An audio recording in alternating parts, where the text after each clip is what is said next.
पुणे महापालिकेतील स्वीकृत नगरसेवक पदांसाठी भाजपकडून 7 नावं फायनल करण्यात आली आहेत।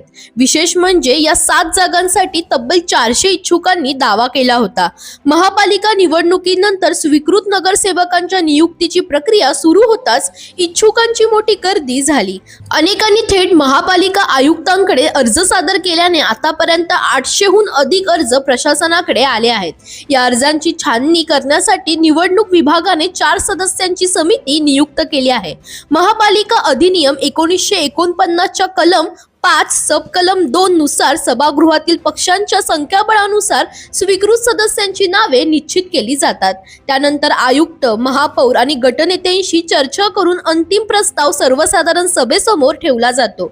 यंदा सभागृहातील संख्याबळानुसार भाजपला 10, राष्ट्रवादी काँग्रेसला 2 आणि काँग्रेसला 1 अशी एकूण 13 स्वीकृत नगरसेवक पदे मिळणार आहेत। दरम्यान भाजपकडून जाहीर करण्यात आलेली 7 नावे अशी आहेत: राजेंद्र काकडे, उदय लेले, विश्वास ननवरे, प्रियंका शेंडगे, रवींद्र सायगावकर, जयप्रकाश पुरोहित आणि निलेश कोंढाळकर।